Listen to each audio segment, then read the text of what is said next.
Emirates' first-class wine selection is widely regarded as the best wine experience in the sky. The airline purchases Grand Cru Burgundy, blue chip Bordeaux and prestige champagnes in large quantities, ages them for years and then serves them at 11,000 meters altitude to its richest customers in first. I travel a lot and I've always been fascinated by what might be going on in first class, and as a wine nerd I specifically wanted to know what they get to drink. That is why I purchased a return ticket from Emirates to Bangkok in economy class in order to return in first class so that I was able to see the whole picture. I paid for this ticket with my own money so that I could completely independently and critically assess their wine selection and service. So let's find out whether the Emirates wine experience is flying high or crashing and burning. Shall we?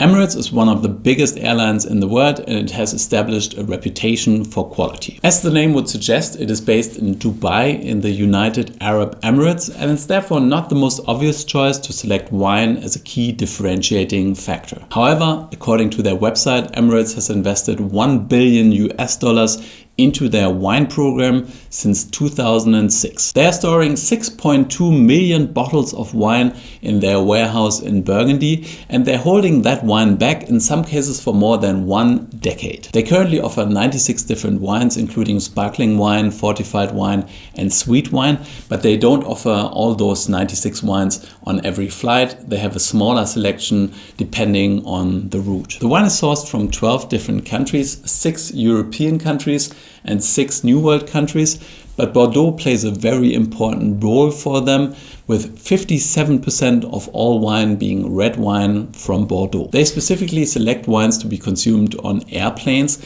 as the air is really dry on planes. It dries out our nose and we therefore smell less, so non-aromatic wines tend to be even less aromatic in the sky. In an article in Decanter magazine, the author explained that fruit and sweetness tend to be suppressed and unripe tannins, harsh acidity exaggerated on airplanes. So it's a bit strange that red Bordeaux plays such an important role in their selection, as these wines tend to be tannic and structured anyways, but I'm guessing that they just have the name recognition and their passengers are looking for something that they know. All of this wine and service comes at a cost, and I spent a lot of time searching for cheap, nay affordable, nay, not completely crazy first-class flights. Most one-way first-class flights from Frankfurt to Dubai cost a little less than 6,000 euros, which was just too much.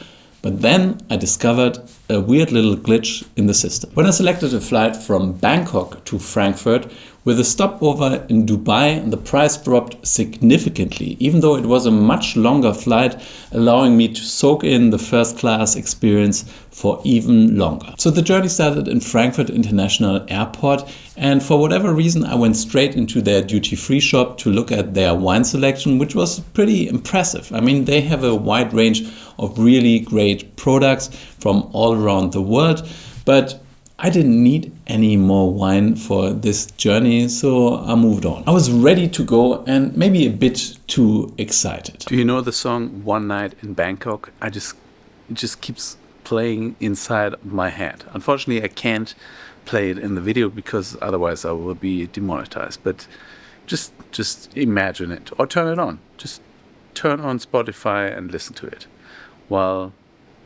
I'm having this experience.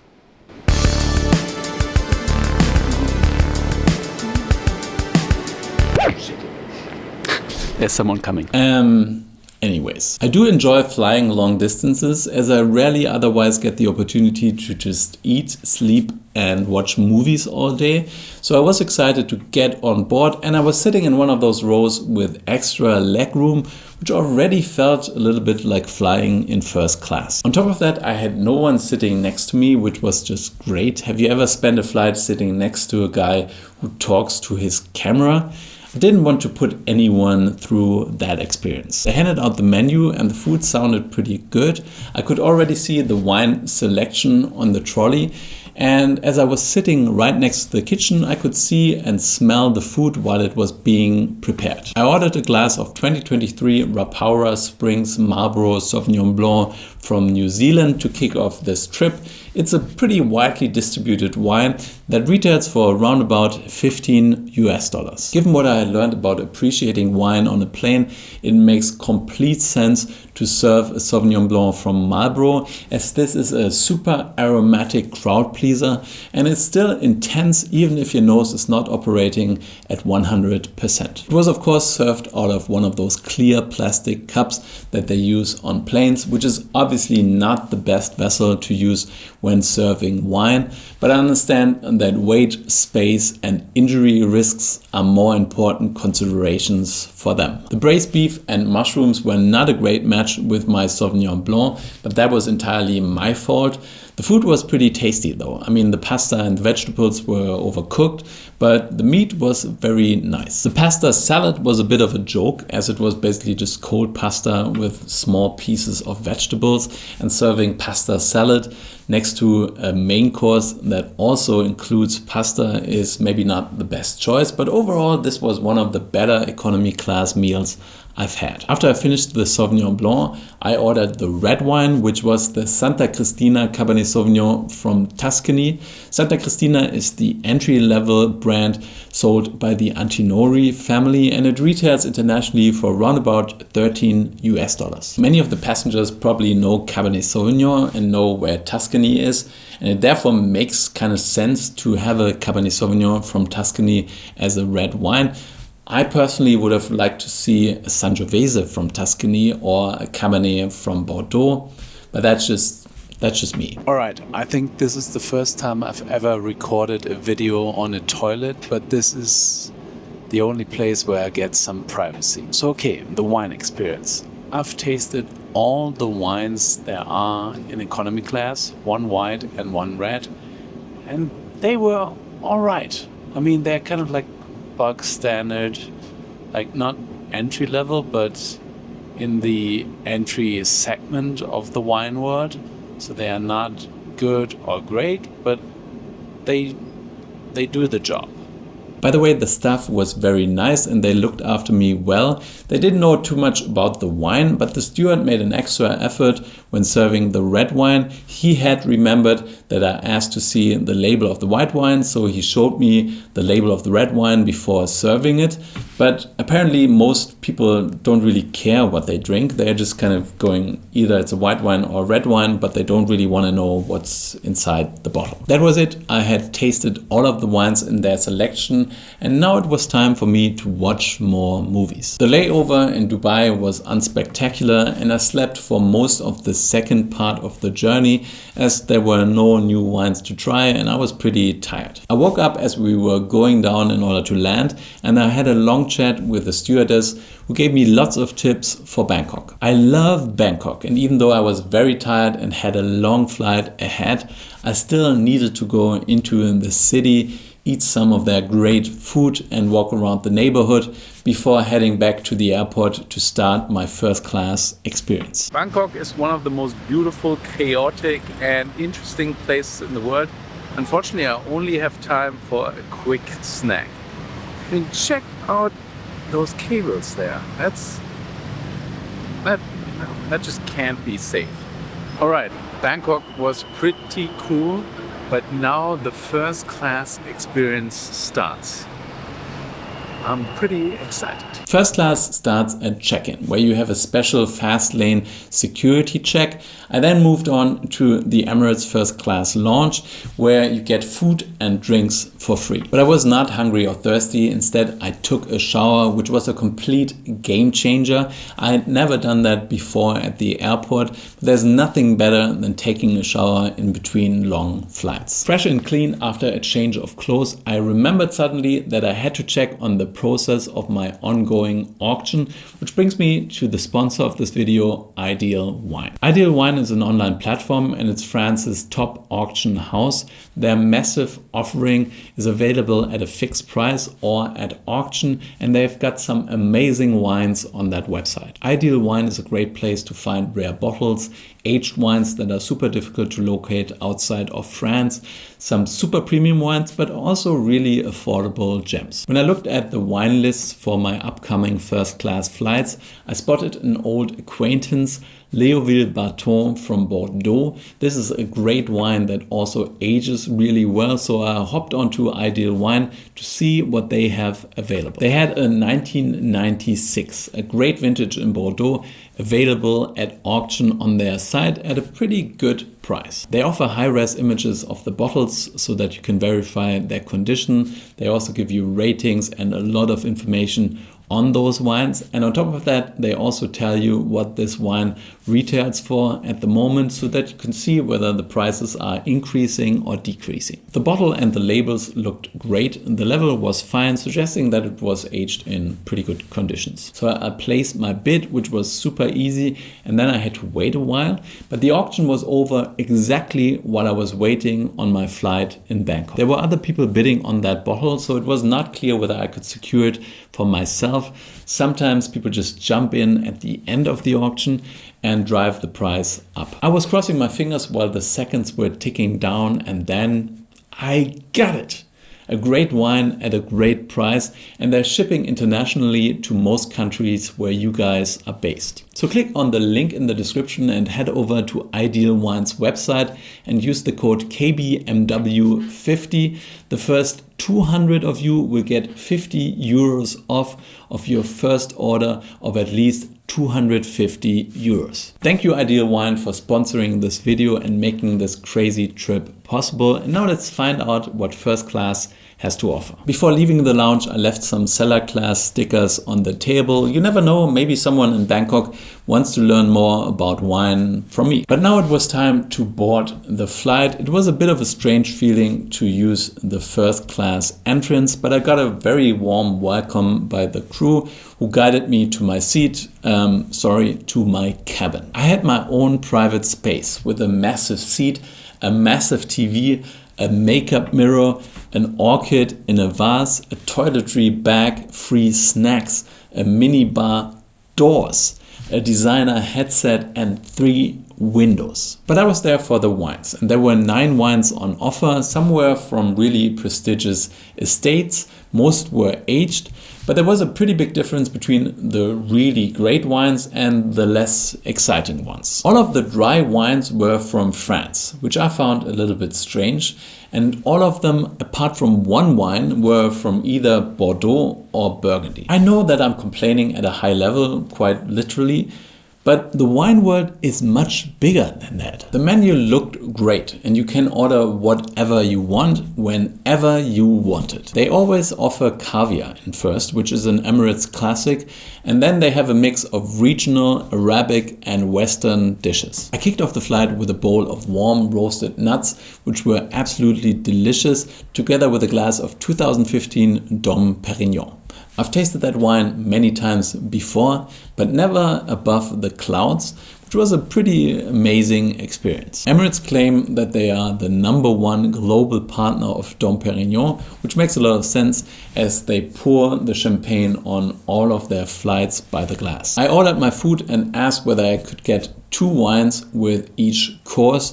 I was a bit worried that they might look at me strange, but the staff again was super friendly, and they set up my table with 2 glasses, 2 real wine glasses. Then the stewardess brought out a massive pile of caviar, together with blinis, creme fraiche, chives and everything else you might need. I have this huge pile of caviar, which is, this is a lot of caviar. That's not cheap. So this is the little white caviar spoon. You don't want metal spoons because they will change the taste of the caviar.